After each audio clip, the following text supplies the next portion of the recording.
Morning students. Last time हमने किया था बेटा ब्लैक बॉडी रेडिएशंस। आज हम करेंगे photo electric effect. Photo electric effect जो था वो एच हर्ट्स ने परफॉर्म किया था। क्या किया था उसने अपने एक्सपेरिमेंट में कि एक बीम ऑफ लाइट जो थी वो स्ट्राइक की किसी मेटल सरफेस के ऊपर। किसके ऊपर? मेटल सरफेस के ऊपर बीम ऑफ लाइट ली और उसको स्ट्राइक किया, और उसमें से जो था वो इलेक्ट्रॉन जो है इजेक्ट हुए। क्या हुए? उसमें से इलेक्ट्रॉन इजेक्ट हुए। तो उसको जो है वो फोटो इलेक्ट्रिक इफेक्ट बोलते हैं। क्या बोलते हैं उसको? Photo electric effect. मतलब कि द फिनोमिनन ऑफ, ऐसे बोल देंगे हम, फिनोमिनन ऑफ या simply ejection of electrons from the metal surface of metal surface when light of suitable frequency strikes on it. light of suitable frequency strikes on it क्यों बोला वो हम बात करेंगे, ठीक है। तो इसमें के लिए जो बेटा जो है वो इसके लिए जो है वो एक उसने डिस्चार्ज ट्यूब में ये एक्सपेरिमेंट परफॉर्म किया, जिस तरह से जो है वो हमने वहाँ देखा था। और यहाँ पे जो है एक मेटल सरफेस ली, ये जो इलेक्ट्रोड है ये मेटल का बनाया हुआ, और इधर जो है वो ये एनोड बना दिया, ठीक है ना। तो ये आपके पास यहाँ पे पॉजिटिव चार्ज और यहाँ पे नेगेटिव चार्ज, राइट। तो इसको जो है वो बैटरी के साथ कनेक्ट कर दिया। तो मतलब इलेक्ट्रिकल यहाँ से इलेक्ट्रिसिटी इसमें से पास की, सिंपल है ना। तो इलेक्ट्रिसिटी मतलब आपने इलेक्ट्रिसिटी इसके ऊपर जो है वो इस तरह से हमने जो है वो इसको जो है कनेक्ट कर दिया, राइट। अब क्या हुआ कि जो लाइट है, लाइट इसके ऊपर जो है स्ट्राइक की। लाइट मतलब आपकी जो नॉर्मल लाइट होती है वो इसके ऊपर स्ट्राइक की। इसके ऊपर स्ट्राइक की तो क्या देखा कि जो इलेक्ट्रॉन्स हैं वो मूव करे टुवर्ड्स ये पॉजिटिव चार्ज है, टुवर्ड्स पॉजिटिव चार्ज, ठीक है। तो इससे इसको बोलते हैं, इस फिनोमिनन को बोलते हैं इजेक्शन ऑफ इलेक्ट्रॉन। कि जब हम सर्टेन फ्रीक्वेंसी की लाइट को किसी मेटल सरफेस के ऊपर जो है, ऑल मेटल से ऐसा पॉसिबल नहीं है, बट दोज मेटल जिनके पास लूजली बॉन्डेड इलेक्ट्रॉन्स होते हैं, like your caesium, like potassium, like rubidium, इनमें जो है सब मोस्ट लूजली बॉन्डेड इलेक्ट्रॉन जो है इनमें है। मेटल्स हैं, ये फर्स्ट ग्रुप में मेटल्स हैं, और इनमें ये पाए जाए, इनमें जो है वो लूजली बॉन्डेड इलेक्ट्रॉन्स होते हैं, ठीक है। तो क्या होगा कि आपके पास जब आपने एक सर्टेन फ्रीक्वेंसी की इंसिडेंट लाइट जो है वो इसके ऊपर जो है वो लाइट जो है वो इंसिडेंट मतलब स्ट्राइक की, तो यहाँ से जो है इलेक्ट्रॉन इजेक्ट हुए फ्रॉम द मेटल सरफेस, ठीक है। और वो इलेक्ट्रॉन क्योंकि नेगेटिव चार्ज है and they start moving towards the anode, इसकी तरफ जो है वो मूविंग टुवर्ड्स द कैथोड। किसकी तरफ मूव करे? वो कैथोड की तरफ जो है मूव करे, ठीक है। तो इसको बोलते हैं हम फोटो इलेक्ट्रिक, इस फिनोमिनन को हम फोटो इलेक्ट्रिक इफेक्ट बोलते हैं। और जो इलेक्ट्रॉन्स एमिटेड हुए इनको हम बोलते हैं फोटो इलेक्ट्रॉन्स। क्या बोलते हैं हम इनको? Photo electrons, right.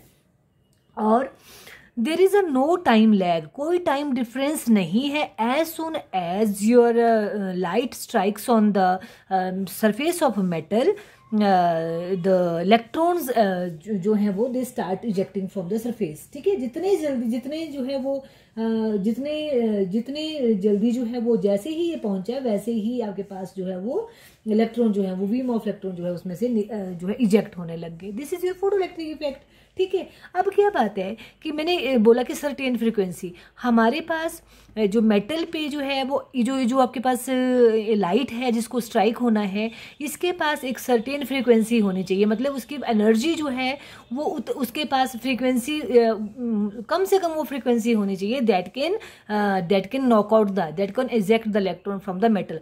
और इसमें हर मेटल की अपनी जो है वो अलग अलग फ्रीक्वेंसी होती है, मतलब सबकी जो है अलग अलग है। और इस फ्रीक्वेंसी को that minimum amount of frequency which is required, which is needed to eject the electron is known as a threshold frequency। क्या बोलते हैं उसको हम? Threshold frequency. थ्रेशोल्ड फ्रीक्वेंसी बोलते हैं उसको बेटा, फ्रीक्वेंसी, ओके। और it is denoted by new. और ये जो थ्रेशोल्ड फ्रीक्वेंसी है ये हर मेटल की अपनी अपनी होती है। मतलब किसी मेटल को जो है वो किसी मेटल के जो इलेक्ट्रॉन जो है वो इजेक्ट हो जाते हैं with which are having small frequency, किसकी ज़्यादा चाहिए होती हैं। तो मतलब किसी भी मेटल से अगर हमने इलेक्ट्रॉन्स को जो इजेक्ट करना है तो that must require this minimum amount of energy, that is energy और frequency that is known as a threshold frequency, ठीक है। और दूसरी बात आपके पास अब इलेक्ट्रॉन जो है, जो अगर आपके पास जो ये लाइट है इसके ऊपर जो है वो इलेक्ट्रॉन्स को जो है वो मूव करना है, मूव करने के लिए जो है वो देयर काइनेटिक एनर्जी जो है वो होनी चाहिए। तो kinetic energy of ejected electron जो है it is directly proportional to the frequency of the incident electrons. मतलब ये जो आपके पास जो काइनेटिक एनर्जी है इलेक्ट्रॉन की, kinetic energy movement of electron जो है वो किसके ऊपर डिपेंड करेगी, कितनी ज़्यादा फ्रीक्वेंसी की थ्रेशोल्ड फ्रीक्वेंसी है, जो इंसिडेंट लाइट की जो है फ्रीक्वेंसी है उसके ऊपर डिपेंड करता है, ठीक है। और दूसरा फोर्थ पॉइंट है बेटा इसमें कि नंबर ऑफ इलेक्ट्रॉन जो है जो इजेक्ट होते हैं पर सेकेंड, जो नंबर कितने इलेक्ट्रॉन इसमें से इजेक्ट होंगे वो इस इंसिडेंट लाइट की फ्रीक्वेंसी के ऊपर नहीं डिपेंड करता है, that depends upon the intensity और brightness of the incident light. मतलब जितनी तीखी लाइट होगी उतने ही ज़्यादा नंबर ऑफ इलेक्ट्रॉन्स निकलेंगे, और जितनी कम तीखी लाइट होगी उतने ही कम नंबर ऑफ इलेक्ट्रॉन निकलते हैं। तो क्या चीज़ें याद रखनी है आपने, एक तो जो इंसिडेंट लाइट है उसकी फ्रीक्वेंसी जो है that should have equal to the minimum threshold frequency के बराबर होनी चाहिए, तभी वो इलेक्ट्रॉन्स को that is then it could be able to knock out the electrons from the metal surface. Number 1। Number 2 कि इलेक्ट्रॉन जो है वो जैसे ही incident light, as soon as the incident light strike on the metal surface, electrons without lag of time they start emitting from the या एजेक्टिंग from the metal surface, ठीक है। Third point क्या है कि काइनेटिक एनर्जी ऑफ इलेक्ट्रॉन जो है उतनी ज़्यादा होगी जितनी फ्रीक्वेंसी ऑफ इंसिडेंट लाइट होगी। तो ये थर्ड पॉइंट है। फोर्थ पॉइंट क्या है कि इलेक्ट्रॉन जो है कितने नंबर होंगे, 1, 4, 10, 15, कितने इलेक्ट्रॉन इसमें से निकलेंगे वो फ्रीक्वेंसी के ऊपर डिपेंड नहीं करता है, that depend upon the intensity of electron, that is a brightness of the intensity of light, incident light, और brightness of the incident light उसके ऊपर डिपेंड करती है, ठीक है। तो ये चीज़ हमने याद रखना है बेटा।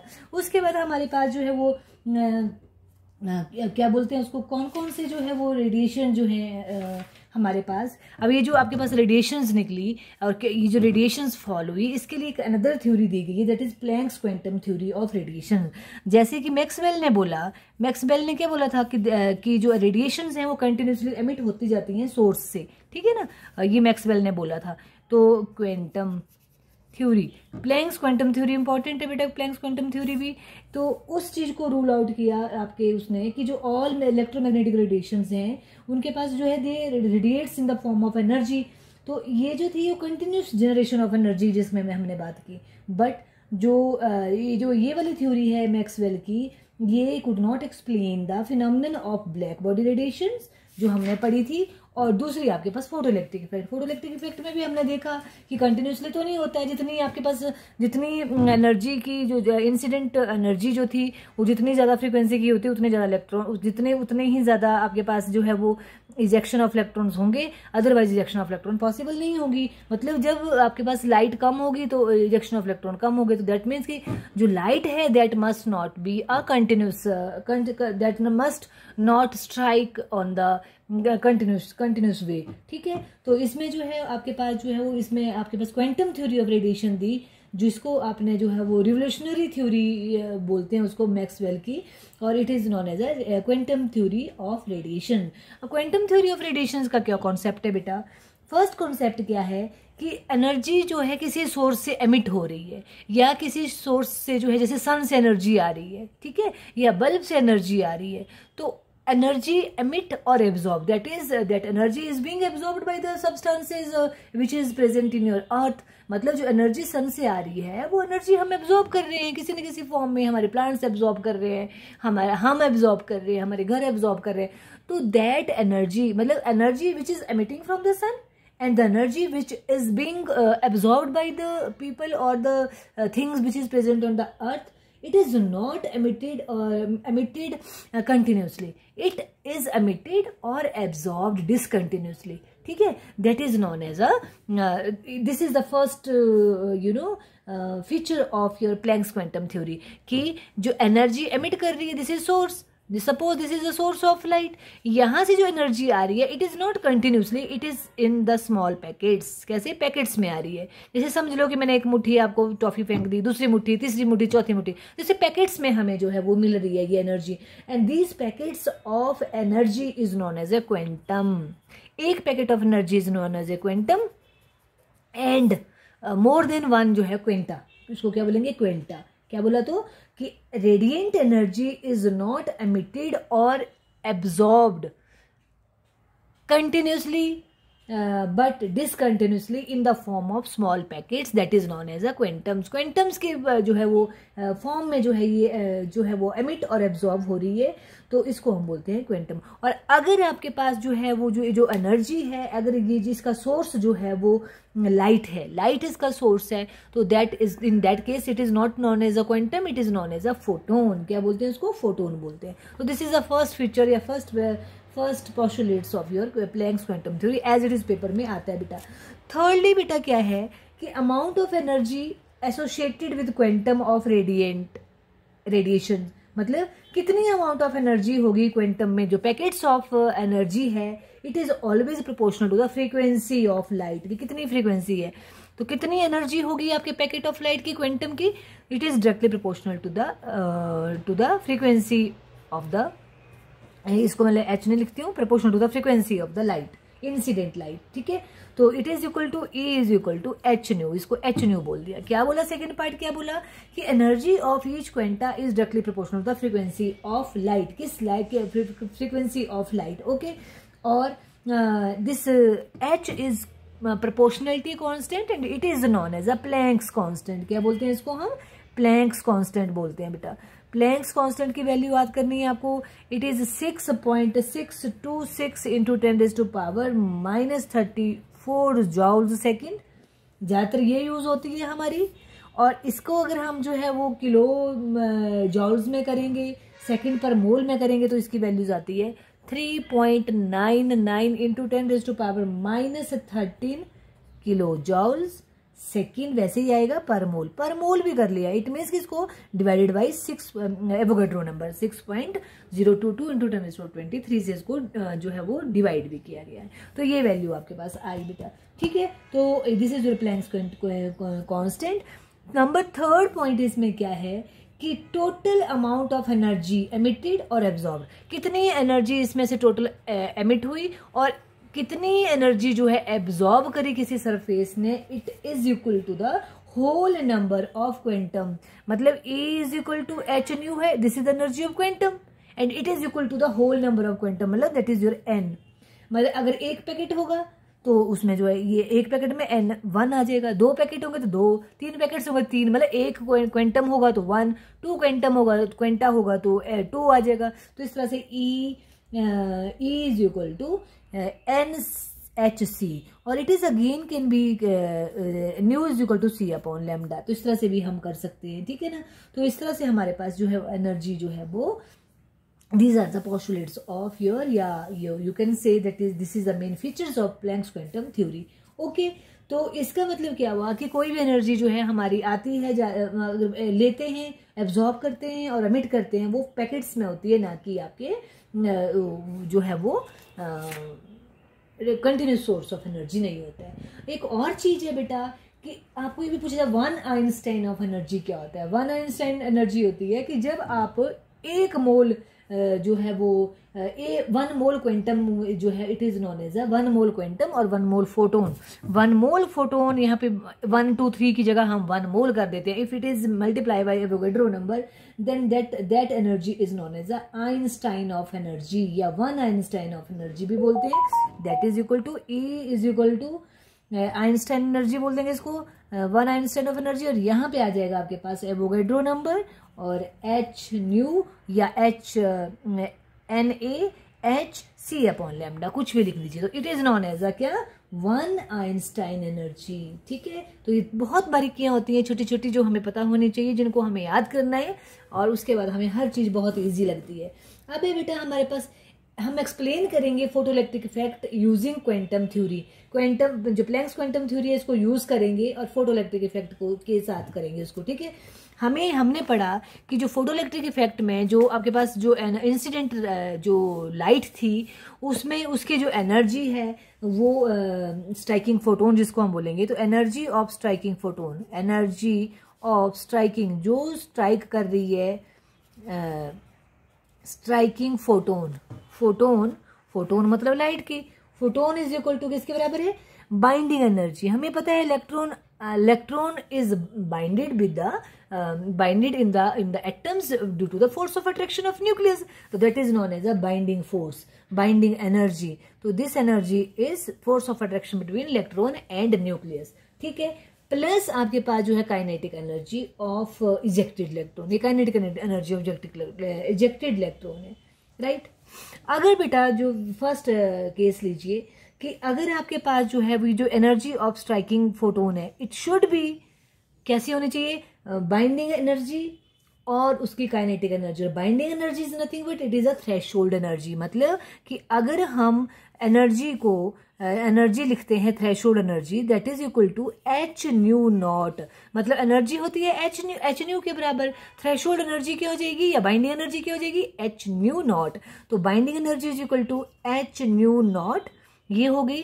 प्लस उसके पास जो है काइनेटिक एनर्जी भी होनी चाहिए. इसका मतलब क्या है कि जो एनर्जी है आपके पास, जो इंसिडेंट लाइट है जिसको स्ट्राइक होना है, उसके पास जो एनर्जी है that should be more than that of this binding energy या this threshold energy. okay, तो let us suppose आपके पास जो है इसको हम h nu is equal to h nu not plus kinetic energy. और if we find out the kinetic energy is equal to half mv square which is equal to क्या हो जाएगा, h nu minus h nu not, और h is equal to nu minus nu not. ये हमारे पास kinetic energy होगी. ठीक है. मतलब देखो आप ये देखो, ये इलेक्ट्रॉन यहाँ पे ये सरफेस है मेटल का, और यहाँ पे आपके पास जो है वो जो इंसिडेंट लाइट है और having frequency having energy H new, this is okay.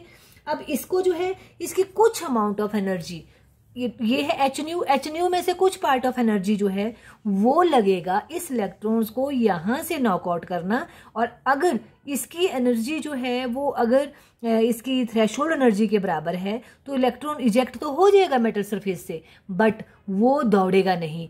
ठीक है. वो क्या करेगा, वहीं रहेगा, निकल जाएगा बट वहीं से बैठा रहेगा. ठीक है. अगर आपके पास फर्स्ट पॉइंट आपको पता होना चाहिए कि if frequency of striking radiation is equal to the threshold energy, तो उसमें जो है वो ejections will be takes place but there is a no movement of electron from the, या there is a no ejection of electron from the metal surface है. Okay. अब आपके पास second point क्या है कि आपके पास जो एच न्यू है it should be more than that of your H nu not. इससे ज्यादा होना चाहिए. मतलब सिंपली इस इंसिडेंट एनर्जी की जो फ्रीक्वेंसी है दैट शुड बी, एच तो कांस्टेंट है, ये तो दोनों में सेम है, तो फर्क किस में आएगा, फ्रीक्वेंसी में. तो जो फ्रीक्वेंसी ऑफ इंसिडेंट लाइट है that should be more than that of new. क्यों, क्योंकि तभी तो हमारे पास जो है वो हमने यहाँ देखा, देखो H new minus H nu naught. तो अगर ये ज्यादा होगी तभी तो आपके पास काइनेटिक एनर्जी होगी उसमें, और अगर ये कम होगी तो काइनेटिक एनर्जी जो है नहीं होगी, है ना. तो इसलिए जो है ये बराबर होगी तो जीरो आ गया तो काइनेटिक एनर्जी इलेक्ट्रॉन मूव नहीं करेगा. तो it should be more than that of this. तो दैट इज वाई जो आपके पास जो इंसिडेंट इलेक्ट्रॉन की जो इंसिडेंट लाइट की जो एनर्जी है that should be more than that of threshold energy, और इंसिडेंट लाइट की जो फ्रीक्वेंसी है that should be more than that of threshold frequency, so that electron जो है वो मूव कर सकते हैं. तभी इलेक्ट्रॉन जो है वो मूव कर सकते हैं, हमें ये पता है.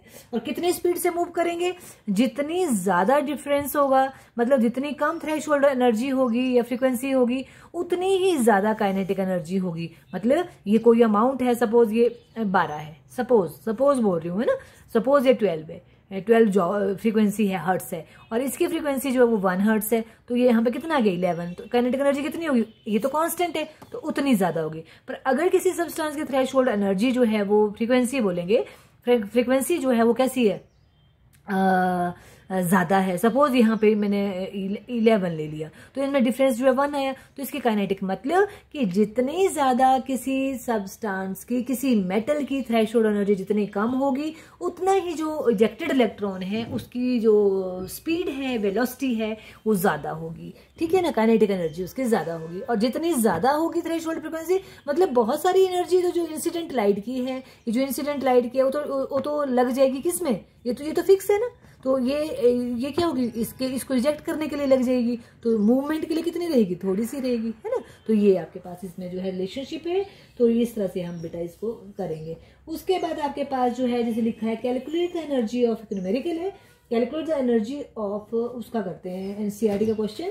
Calculate the energy of 1 mole of photons of radiation whose frequency is 5 × 10⁻14 hertz. 5 × 14 hertz जो है फ्रीक्वेंसी है, और उसकी हमने जो है वो क्या निकालनी है, 1 मोल ऑफ फोटोन। तो हमें पता है एक फोटोन की एनर्जी जो है E = h न्यू है। h हमें पता है प्लैंक्स कांस्टेंट है, 6.626 × 10⁻32 जॉल्स सेकेंड है, ठीक है। और it is multiply bye new 5 × 10⁴। इसको जो है मल्टीप्लाई करके तो ये this value comes out to be 3.313 × 10⁻19 joule. ये आ गई, ठीक है। ये आ गई आपके पास एनर्जी ऑफ 1 फोटोन। 1 मोल के लिए क्या हो जाएगा, मैंने तुम्हें पहले भी बताया, 1 मोल के लिए जब हम एक फोटोन को जहां पे 1 मोल है वहां पे 1 मोल कर लेंगे, और एक मोल में कितने नंबर ऑफ एटम्स होते हैं, कितने नंबर ऑफ फोटोन्स होंगे, वही एवोगैड्रो नंबर। तो क्या करेंगे हम, energy of 1 mole is equal to क्या हो जाएगा, 1 mole of photon is equal to 3.313 × 10⁻19 joules multiply by 6.022 × 10⁻23। ये मल्टीप्लाई किया बेटा, तो इतनी एनर्जी होगी। तो that it comes out to be 199.51 kilo joules per mole. Joules per मोल कर लो या किलो जॉल्स पर मोल कर लो। तो इस तरह से हमें कुछ न्यूमेरिकल्स जो है इसमें दिए हुए हैं, तो आप वो भी कर सकते हो, राइट। तो कई बार क्या होगा, आपको ऐसे दिया होगा, ये आपको थ्रेशोल्ड फ्रीक्वेंसी दी होगी, आपको जो है वो फ्रीक्वेंसी दी होगी इंसिडेंट लाइट की, और पूछा जाएगा काइनेटिक एनर्जी बताइए। या कई बार क्या होगा, काइनेटिक एनर्जी दी होगी, आपको इनमें से कोई पूछी जाएगी, तो इनमें से मतलब आपको या थ्रेशोल्ड फ्रीक्वेंसी पूछी जाएगी, फॉर्मूला लगाइए, वैल्यू पुट करिए, और ये आपके पास आंसर जो है वो अपने आप आ जाएगा, ठीक है। तो इस तरह से क्वेश्चन जो है वो आपको आने चाहिए बेटा।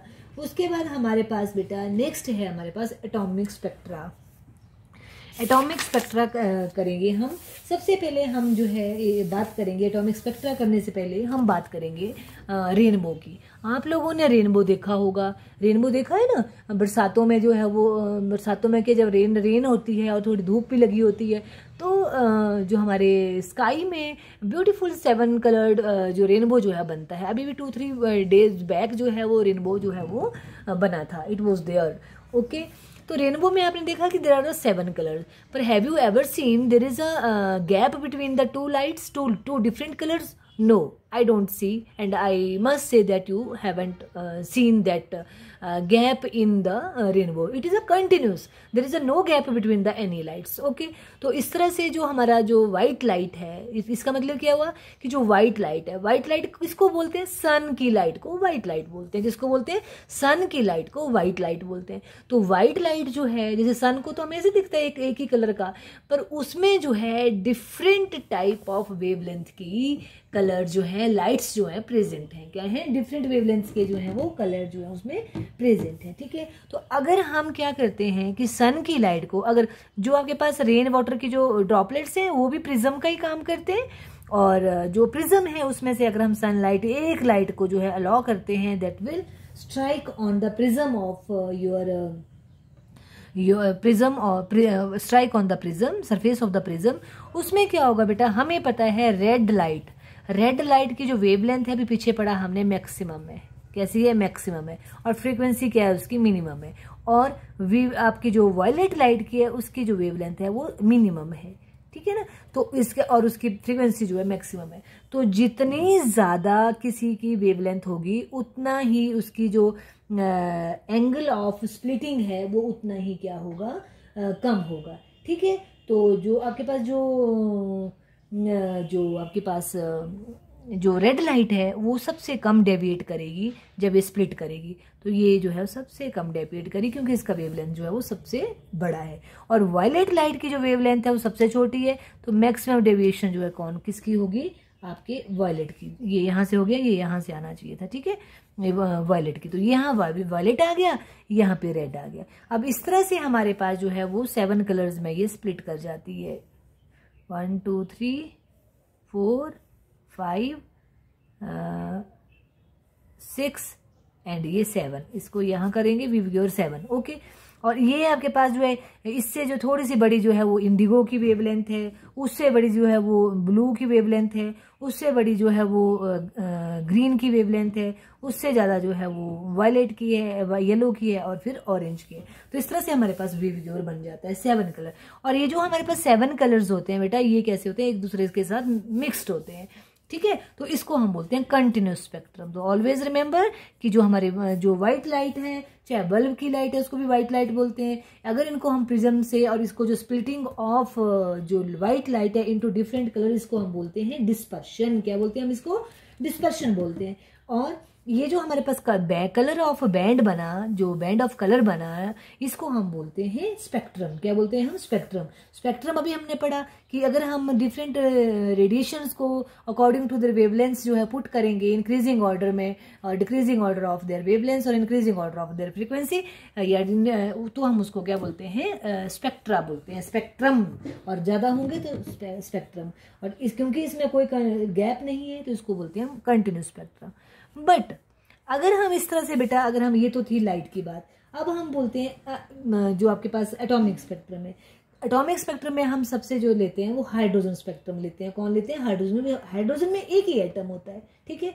तो अनलाइक योर जो spectrum which is seen in the case of your white light, there is a in atomic spectra there is a prominent gap, there is distinct gap between the colours. जितने भी colours होंगे उनमें एक gap होगा। तो उसके लिए जो है वो आपके पास एटॉमिक स्पेक्ट्रम जो है वो कभी भी कंटिन्यूस नहीं होता, उसको हम बोलते हैं डिसकंटिन्यूस स्पेक्ट्रम। क्या बोलते हैं उसको? डिसकंटिन्यूस स्पेक्ट्रम और लाइन स्पेक्ट्रम। क्यों बोलते हैं? Because there is a no gap between the colour bands और डिफरेंट रेडिएशंस। ओके, तो इस तरह से हमारे पास जो है बेटा हर एटम का जो है वो यूनिक तरह के जो है वो बैंड देते हैं।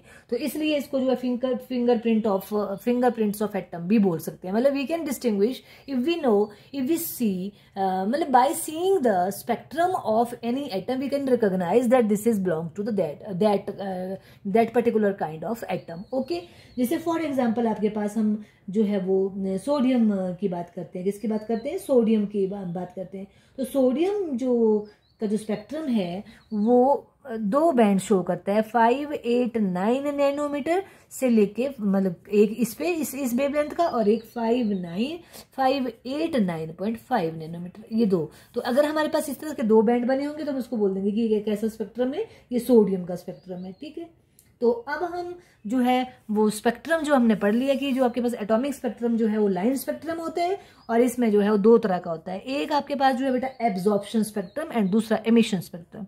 तो इसमें दोनों में जो है डिफरेंस भी आता है और आप लोगों को जो है क्लियरली पता होना चाहिए, बच्चे कंफ्यूज होते हैं। एमिशन स्पेक्ट्रम और दूसरा आपके पास कौन सा है? Absorption spectrum. किसी भी एलिमेंट का, सेम एलिमेंट का डिफरेंट हो सकता है, फर्क है कि दोनों को जो है हमने किया क्या। इन एमिशन स्पेक्ट्रम जो है ये कैसे, एमिशन स्पेक्ट्रा जो है कैसे ऑब्टेन्ड होता है? क्या करेंगे? किसी भी अगर हम सबस्टांस को, अगर हम उसमें से जो है वो इलेक्ट्रिक करंट पास करते हैं, जैसे हमने पीछे किया था फोटो इलेक्ट्रिक में, इलेक्ट्रिक करंट उसमें से पास करते हैं, और वो क्या करेगा? जब इलेक्ट्रिक करंट उसमें से पास होगा तो रेडिएशन एमिट करेगा। क्या करेगा? वो रेडिएशन एमिट करेगा। और जो रेडिएशंस हैं उनको हम एनालाइज करेंगे थ्रू एनालाइजर, और उसके बाद जो है वो उसको हम स्पेक्ट्रोस्कोप बोलते हैं, जो एनालाइज करते हैं इनको लाइंस को, ये स्पेक्ट्रम्स को। तो वो जो है वो एमिशन स्पेक्ट्रम होगा। क्या मतलब क्या हुआ कि अगर आपके पास कोई सब्सटेंस है, या तो उसमें से हमने इलेक्ट्रिक करंट पास कर दिया तो भी ये इसको हीट करेगा, या इसको जो है हीट करा, 2 तरीके हो सकते हैं इसमें। हीट करा तो इसमें से क्या होगा? रेडिएशंस निकलेंगी ना रेडिएशन। इलेक्ट्रिक करंट इसमें से पास करेंगे तो भी इसमें से रेडिएशन निकलेंगी। तो ये क्या कर रहे हैं? सब्सटेंस क्या कर रही है? एमिट कर रही है। तो इसीलिए इसको एमिटिंग स्पेक्ट्रम बोला। सिंपली क्या है एमिशन स्पेक्ट्रम कैसे ऑब्टेन्ड होते हैं?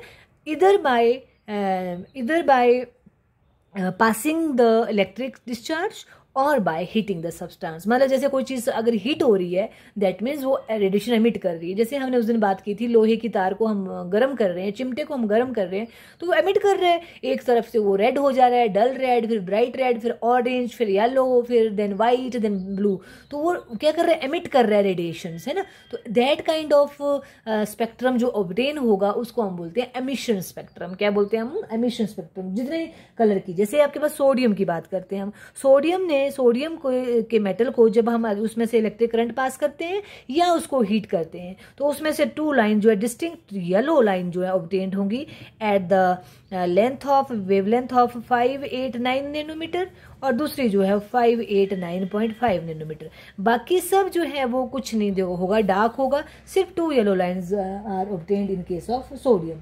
और अगर हम पोटेशियम की बात करते हैं तो उसमें जो है वॉयलेट कलर की जो है लाइन जो है ऑब्टेन्ड होंगी, बट उनका जो है वो हमें वेवलेंथ नहीं दी है, तो अपने 2 वेवलेंथ की जो है याद रखना है इन केस ऑफ सोडियम। तो इसको हम बोलते हैं एमिशन स्पेक्ट्रम। क्या बोलते हैं हम इसको, एमिशन स्पेक्ट्रम। सिमिलरली आपके पास एमिशन स्पेक्ट्रम के बाद हमारे पास जो है वो एब्जॉर्प्शन स्पेक्ट्रम आता है। कैसा आता है, एब्जॉर्प्शन स्पेक्ट्रम। एब्जॉर्प्शन स्पेक्ट्रम में क्या डिफरेंस है कि जैसे पहले हमने क्या किया था कि इसमें से इलेक्ट्रिक डिस्चार्ज हुआ, पास किया। अब हम क्या करेंगे कि नॉर्मल लाइट इसमें से पास करेंगे। जैसे वेपर्स ऑफ सोडियम ले लिए, सोडियम की बात हो रही है, अब सपोज वेपर्स ऑफ सोडियम ले लिए, सोडियम लिए, और उसको जो है वो उसमें से हमने अपनी जो है नॉर्मल लाइट जो है उसमें से पास करी। अब क्या होगा, ये जो सोडियम वेपर्स हैं दे एब्जॉर्ब, ये एब्जॉर्ब करेंगे light from the normal light, ठीक है। और उसको एब्जॉर्ब करेंगे, और एब्जॉर्ब करने के बाद फिर वो एमिट करेंगे। मतलब एब्जॉर्ब कर ले, यहाँ क्या था, सिर्फ पास किया करंट और उसमें से एमिशन हुई। यहाँ क्या है, इसमें से हमने लाइट पास की तो इसने एब्जॉर्ब किया, उसके बाद एब्जॉर्प्शन के बाद उसने एमिट की रेडिएशन। तो इस तरह से इसको हम एब्जॉर्प्शन स्पेक्ट्रम। क्या होगा इसमें और इसमें क्या डिफरेंस है, जब इसको हमने हीट किया तो इसमें 2 lines yellow bright line colours I. इसमें क्या हुआ कि जब हमने इसमें से सोडियम वेपर में से व्हाइट लाइट जिसमें से पास थ्रू करी, तो इसमें से क्या हुआ कि जिस पॉइंट पे, जिन 2 वेवलेंथ्स पे जो येलो कलर आया था वो टोटली वहां पे क्या आया, ब्लैक। बाकी कोई नहीं, बाकी कोई कलर नहीं है, और यहाँ पे क्या हो गया, ब्लैक आ गया। तो इसका मतलब है कि जो कलर था that will be absorbed by the sodium vapours, है ना। तो इसीलिए इनको जो बोलते हैं, इसको क्या बोलते हैं, एब्जॉर्प्शन स्पेक्ट्रम बोलते हैं। क्या बोलते हैं, जो स्पेक्ट्रम ऑब्टेन हुआ उसको हम बोलते हैं एब्जॉर्प्शन स्पेक्ट्रम। समझ गए। और ये जो आपकी लाइंस हैं जो ऑब्टेन्ड होती हैं, इससे एटॉमिक स्पेक्ट्रा जो है हम किसी भी एटम को एनालाइज कर सकते हैं, ठीक है, bye knowing the spectrum of this spectrum of these atoms. Okay, तो आपसे जो है you can be asked that emission spectrum and absorption spectrum में क्या डिफरेंस है। तो एमिशन स्पेक्ट्रम में क्या किया कि it is obtained by radiation emitted by the excited substance. जो एक्साइटेड सब्सटेंस कैसे की, जिसको हमने इलेक्ट्रिक करंट या हीट किया उससे। और इसमें क्या किया, एब्जॉर्प्शन स्पेक्ट्रम में क्या हुआ कि व्हाइट लाइट जो है first pass through the substance, और उसके बाद गैसियस स्टेट में भी कर सकते हैं या एक्वा सॉल्यूशन में भी कर सकते हैं। तो जो इस तरह से जो स्पेक्ट्रम जो है, ट्रांसमिटेड लाइट जो थी वो अगर उसको एनालाइज करते हैं तो उसको हमने जो है वो क्या बोला, एब्जॉर्प्शन स्पेक्ट्रम बोला। दूसरी बात, जो एमिशन स्पेक्ट्रम है, ये ब्राइट कलर्ड लाइन जो है अपीयर होती है, ठीक है, बाय डार्क स्पेसेस। बट इसमें क्या है कि जो एब्जॉर्प्शन स्पेक्ट्रम में डार्क लाइन जो है वो जो डार्क लाइन जो है एग्जैक्टली वहाँ पे जो है ऑब्टेन्ड होंगी, जहाँ पे जो है वो आपका क्या होगा, जहाँ पे जो है पहले येलो कलर था, ठीक है। तो इस तरह के जो स्ट्रक्चर्स को, इस तरह के स्पेक्ट्रम्स को हम एब्जॉर्प्शन स्पेक्ट्रम बोलते हैं, ठीक है। अब हम करेंगे एब्जॉर्प्शन स्पेक्ट्रम और या emission spectrum of hydrogen atom. Hydrogen atom को इसमें से क्या करेंगे, हाइड्रोजन गैस को डिस्चार्ज ट्यूब में भरेंगे और उसमें इलेक्ट्रिक करंट पास करेंगे। इलेक्ट्रिक करंट पास किया तो उसमें से जो एमिट हुई रेडिएशन उनको एनालाइज किया थ्रू स्पेक्ट्रोस्कोप। अब तो आपको समझ आ ही गया होगा, है ना। तो वो लाइन जो है वो उसमें से जो लाइंस निकली, कुछ लाइंस ऐसी निकली जो विजिबल रीजन में फॉल करती थी। किसमें करती थी, विजिबल रीजन में। और उन लाइंस को जो है, और कुछ लाइन जो है वो अल्ट्रावायलेट रीजन में चली फॉल करी, और कुछ लाइन जो है वो इंफ्रारेड में फॉल करी, ठीक है। तो सबसे पहले जो है वो जे बामर, जिसको बामर रिलेशनशिप बोला गया, बामर ने डिस्कवर किया था, क्योंकि first of all the only Balmer lines were obtained और were seen by the scientist. तो बामर फॉर्मूला क्या है, it is equal to 1/λ which is your wave number ठीक है ना, centimetre inverse it is equal to 109,677 into 1/n2 1/2 square minus 1/n1 square. ये this is your Balmer, इसको बोलते हैं बामर फॉर्मूला। क्या बोलते हैं? Balmer formula. यहाँ पे n2 जो n2 है वो 2 ही होगा और n1 जो है आपके पास जो है वो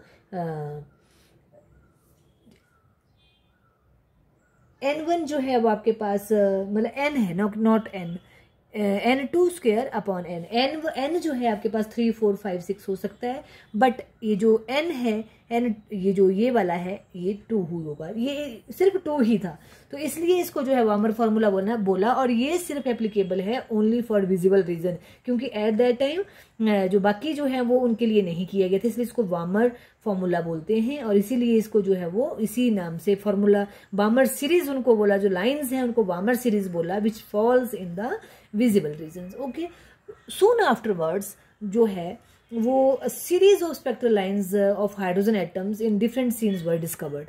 और उन लाइंस को जो है वो डिफरेंट लाइंस थी और उनको मैं यहाँ पे बताना चाहती हूँ आपको कि स्पेक्ट्रम जब हमने स्पेक्ट्रोस्कोप से देखा तो बहुत सारी लाइन जो है वो ऑब्टेन की गई। तो इसमें क्या था बेटा, कुछ लाइन जो थी वो अल्ट्रावायलेट रीजन में पाई गई। तो ऐसे जो है मतलब जो लाइंस बनी वो अल्ट्रावायलेट रीजन में, इनको बोला लाइमन सीरीज। एक लाइन नहीं है, number of lines were obtained there. Okay, उसके बाद कुछ लाइन जो थी वो ये आपके पास यूवी रेज, यूवी रीजन, यहाँ पे यूवी रीजन आ गया आपके पास, ठीक है। उसके बाद आपके पास जो है वो यहाँ पे आपके पास जो है वो विजिबल रीजन ले लिया हमने, ये यहाँ तक लिया, ठीक है। और विजिबल रीजन में जो है वो आपके पास बामर्स लाइन जो है वो पाई गई। कौन सी? बामर। तो ये पूछा जाता है कि बामर लाइन जो है कहाँ पाई जाती है? विजिबल रीजन में। उसके बाद 3 अदर सीरीज ऑफ लाइन जो है they fall in the your infrared IR region. और उसमें कौन कौन थी आपके पास? बामर के बाद जो है बेटा पाश्चन, ऐसे बना सकते हो, पाश्चन, बामर के बाद पाश्चन, और उसके बाद जो सीरीज ऑफ लाइन जो है उनको बोला ब्रैकेट,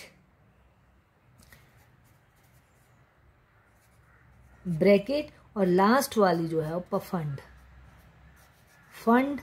पफंड्स, ठीक है। और ये जो पाश्चन और ये हैं ये सारी जो है वो IR रीजन में पाई जाती हैं। अब इनका जो है वो वेव नंबर फाइंड आउट करने के लिए, वेवलेंथ फाइंड आउट करने के लिए रीडबर्ग इक्वेशन दी गई इन सीरीज को। इसको बोला लाइमन सीरीज, इसको बोला बामर सीरीज, इसको बोला पाश्चन सीरीज, इसको बोला ब्रैकेट सीरीज, इसको बोला पफंड सीरीज। ओके, अब आपको पता है इधर को वेवलेंथ बड़ी है, इधर को वेवलेंथ छोटी है। इसका मतलब है लाइमन की वेवलेंथ जो है छोटी है, पाश्चन ब्रैकेट पफंड की वेवलेंथ जो है वो सबसे बड़ी है, ठीक है, क्योंकि रेड की तरफ जा रहा है, इस साइड को वेवलेंथ बड़ी है। तो ये तुम्हें पता होना चाहिए। अब है आपके पास रीडबर्ग इक्वेशन। अब जिस तरह से बामर इक्वेशन थी वो सिर्फ बामर सीरीज को ही फाइंड आउट करने के लिए जो है उनकी वेवलेंथ अगर फाइंड आउट करने के लिए उसी के लिए इक्वेशन बनी थी, बट रीडबर्ग जो है वो it is applicable for all kind of मतलब it is a general equation, Rydberg equation, ठीक है। और बाकी जितनी भी सीरीज ऑफ हाइड्रोजन है that can be calculated by wavelength और anything else can be calculated by this formula and that is known as a Rydberg equation. 1/λ which is equal to nu bar, centimetre inverse में होता है nu bar, है ना, और it is equal to R लिख दिया, और multiply by 1/n1 square minus n2 square. ये n जो है वो यहाँ पे जो है वो n2 जो है वो ज्यादा है, n2 is greater than that of n1, ठीक है। इसीलिए यहाँ पे ये जो 2 था ये स्मॉल और n की वैल्यू जो थी वो ज्यादा थी, 2 3 4 5 थी, है ना। तो अब यहाँ पे जो है वो it is R is known as a Rydberg constant. What is this? It is Rydberg constant, Rydberg constant, it is known as a Rydberg constant. Okay, अब इसकी वैल्यू पता होनी चाहिए। Its value is just like this जो ऊपर आपके पास क्या 109,677 और ये है सेंटीमीटर इनवर्स, ये रीडबर्ग कांस्टेंट की वैल्यू है, ठीक है। और ये जो एक्सप्रेशन है it is valid for all lines in hydrogen spectrum and it इसीलिए इसको जो है रीडबर्ग इक्वेशन भी बोलते हैं, ठीक है। ये आपके पास जो है वो नंबर ऑफ ऑर्बिट्स हैं, कौन कौन सी हैं आगे हम पढ़ेंगे। ओके, अब हमारे पास एक लिमिटिंग लाइन। लिमिटिंग लाइन क्या होती है, ये बड़ा इंपॉर्टेंट है। Limiting line, limiting line of any spectral series जो है वो in hydrogen is a line when n2 is equal to infinity. उसको हम इन्फिनिटी, मतलब कई बार क्या होता है आपको न्यूमेरिकल आ जाता है, करेंगे हम न्यूमेरिकल, जिसमें लिखा होता है कि आपके पास जो है वो लिमिटिंग लाइन से लेके जो है वो फलाने तक आई। तो आपको ये पता होना चाहिए कि लिमिटिंग लाइन अगर आ गया तो दैट मीन्स आपके पास n2 जो है वो इन्फिनिटी होगी। क्या होगी, इन्फिनिटी लाइन होगी। और उसका इन्फिनिटी में n2 चला गया, इसका मतलब है कि जो वेवलेंथ ऑफ लाइन होगी उसकी shortest wavelength and largest wave number होगा उसका, ठीक है ना, क्योंकि wavelength is inversely proportional to the wave number. तो ये आपके पास लिमिटिंग लाइन। अब दूसरी बात जो आपको याद करनी है बेटा, क्या, दैट इज मोस्ट इंपॉर्टेंट, ये न्यूमेरिकल्स में काम आती है, कि जैसे लाइमन सीरीज है आपके पास, लाइमन सीरीज लिख दिया मैंने यहाँ पे, लाइमन सीरीज, ठीक है। दूसरा आपके पास आ गया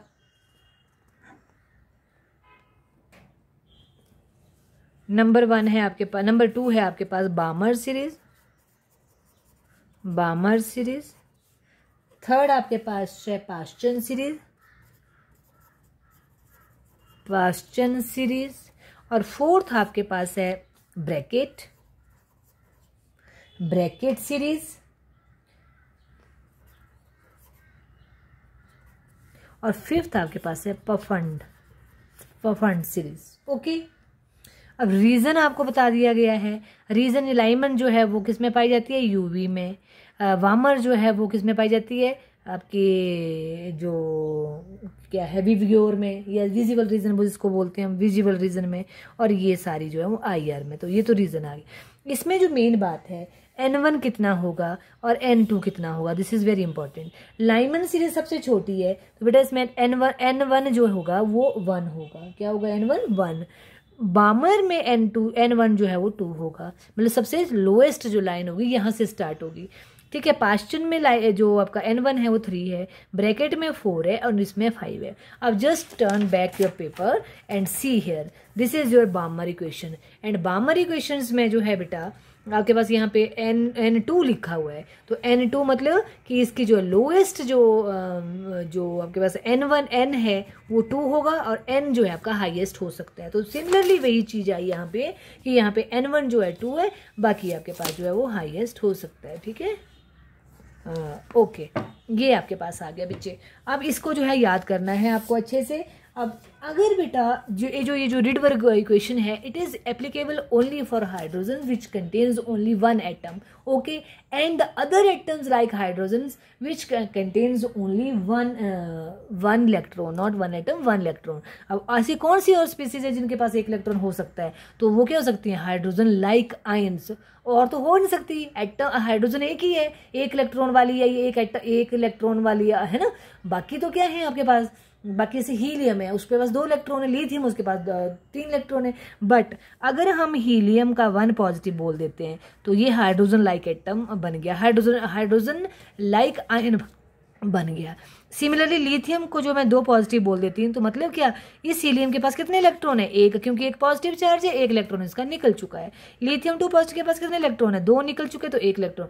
तो this Rydberg equation is applicable for किसके लिए, जिसमें जिनके पास 1 इलेक्ट्रॉन स्पीसीज होंगी, और 1 इलेक्ट्रॉन स्पीसीज ज़्यादा से ज़्यादा ये 2 हैं, ठीक है, इनके लिए एप्लीकेबल है। और बट इनमें जो रिडबर्ग इक्वेशन है उसको हमने Z से मल्टीप्लाई करना है। Z से मल्टीप्लाई का मतलब क्या है कि उसको जो है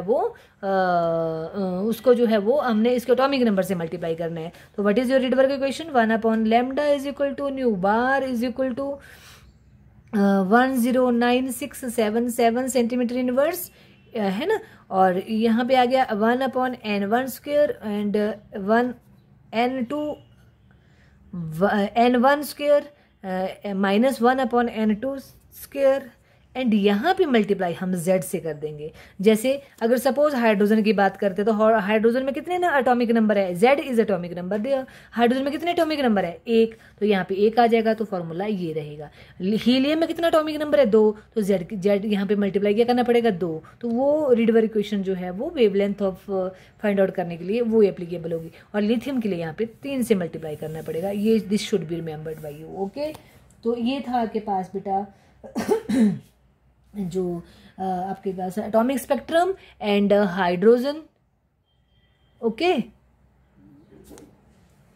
लेट इट बी वर्कड और not, video is going on. Okay, इसके बाद आपके पास आ गया बेटा, हम एक न्यूमेरिकल करते हैं। देखो, एक दो न्यूमेरिकल करते हैं जिसमें आपको थोड़ा सा क्लियर हो जाएगा। बोल रहे what is the wavelength of light emitted when electron in hydrogen atom undergo transition. Transition मतलब गया वो एक तरफ से दूसरी तरफ, एक एनर्जी लेवल से दूसरे एनर्जी लेवल पे गया, और जिसमें एन जो है it is equal to 4 and energy level, and n जो है वो एक एन जो है वो 2 दिया हुआ है। ठीक है, मतलब क्या बोला कि hydrogen atom undergo transition from n energy level with N1 4 and N2 4। What is the colour of radiation? Colour of radiation जो है इसके लिए तो हमें उसका स्पेक्ट्रम पता होना चाहिए। तो इसमें जो है हम क्या करेंगे, वेवलेंथ फाइंड आउट करेंगे बेटा। वेवलेंथ से कलर का पता लगेगा ना, तो 1/λ, और रीड वर्ग आपके पास कितना है 10967 सेंटीमीटर इनवर्स 1 अपॉन, अब N1 आपके पास जो है वो यहाँ पे N1 जो है वो 2 है, 2 स्क्वायर, मतलब लोअर वाला जो है वो 2 और हायर वाले को N2 बोलेंगे, और माइनस N1/4 का स्क्वायर, ये आ गया। इसको कैलकुलेट करेंगे बेटा हम। यहाँ पे आ गया आपके पास 10967 सेंटीमीटर इनवर्स, यहाँ पे आ गया 1/4, यहाँ पे आ गया 16। ठीक है, इसको सॉल्व किया जब तो हमारे पास आ गया 10967 सेंटीमीटर इनवर्स। लिखना है साइड में लिख दो, है ना, इनटू इसको सॉल्व किया तो ये हमारे पास आ गया 12/64 सेंटीमीटर इनवर्स। इस सारे को सॉल्व किया तो ये वैल्यू हमारे पास आई 4.86 इंटू 10⁻⁻5 सेंटीमीटर। इसको जरा नैनोमीटर में कन्वर्ट कर दीजिए। तो नैनोमीटर में जब इसको हमने कन्वर्ट किया तो ये आ गया हमारे पास 486 नैनोमीटर। और 486 नैनोमीटर जो है वो कहाँ पाई जाती है आपके पास, इसमें क्या नाम लेते हैं, विवग्योर में, है ना। और इसका कलर जो है वो 486 नैनोमीटर का कलर ब्लूइश ग्रीन होगा। तो ये कलर में भी जो है वो आपको याद करने पड़ेंगे, अदरवाइज इस तरह से आपने फाइंड, ऐसे ही पूछ सकते हैं वेवलेंथ और किस रीजन में पाया जाता है, तो हम बोलेंगे विवग्योर। क्यों? क्योंकि हमारे पास 380 to 760 नैनोमीटर तक हमारी वेवलेंथ विवग्योर रीजन में पाई जाती है, राइट। तो इसी तरह से आपके पास और देखते हैं, देखो बेटा, line final electromagnetic Barmer series calculate the wavelength of, अच्छा ये बोला wavelength of first spectral line in Barmer series is, first spectral line in Barmer series is 656 angstrom. Calculate the wavelength of second spectral line in Balmer series. मतलब first ये है, second हमने find out करनी है। तो क्या क्या क्या किया जाएगा, 1/λ इज इक्वल टू R, ठीक है, 1/N1 square minus N2 square, और यहाँ पे वैल्यू भर दीजिए। आपको पूछा, अब यहाँ से हमने जो है वो हमें क्या दी हुई है, वेवलेंथ दी हुई है, कितनी दी हुई है 1/6561, ठीक है। आर आपको देखना है। अब आपको बोल रहा है calculate the wavelength of first spectral line, मतलब क्या कि हमारे पास N1 हमें पता है 2 होता है, तो फर्स्ट का क्या हो गया 3, तो ये हो गया 2 स्क्वायर माइनस 1/3 का स्क्वायर। कैसे पता लगाया, आपको पता है N1 in case of warmer is 1, in case of warmer is 2, है ना। तो N2 इज इक्वल टू कितना, फर्स्ट स्पेक्ट्रल लाइन है, मतलब एक लाइन ऊपर, तो एक लाइन ऊपर कौन है 3, जिसे इस तरह से रीजन होते हैं ना ये, तो ये आपके पास सेकंड है, तो यहाँ पे फर्स्ट लाइन कौन हुई है, तो मतलब यहाँ से यहाँ तक ट्रांजिशन हुई इनकी, तो इसको हम 3 बोलेंगे। तो इनको वैल्यू भर दी हमने यहाँ से, और यहाँ से हमने क्या फाइंड आउट कर लिया, आपका जो है वो इसको कैलकुलेट कर लिया। तो ये आ गया आपके पास R 5/36 फर्स्ट इक्वेशन। अब बोला second line in Barmer series, second line in Barmer series भी बोला, तो उसको क्या बोले 1/λ R।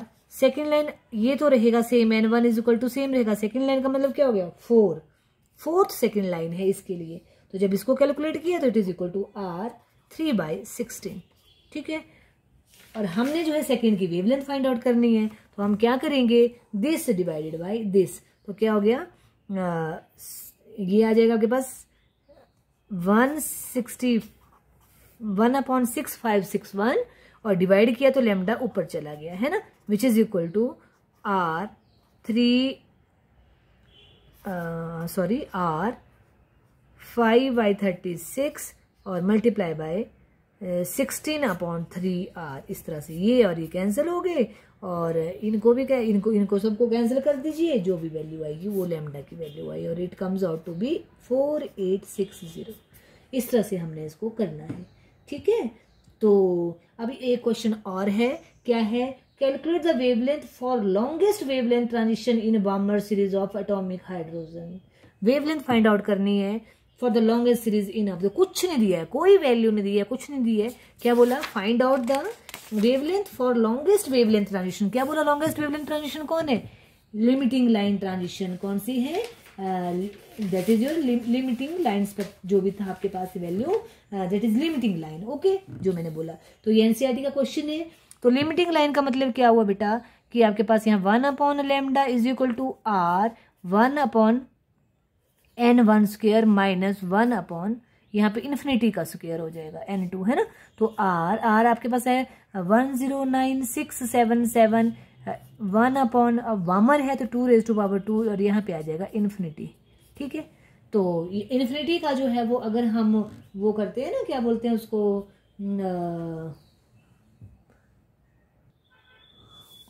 ओके बेटा, ये जो हमने जो है वो यहाँ पे किया ना बेटा, सॉरी, यहाँ पे जो इन्फिनिटी जो है वो शॉर्टेस्ट वेवलेंथ है, मेरे को गलत याद रह गया, शॉर्टेस्ट वेवलेंथ आती है जो आपकी लिमिटिंग लाइन है।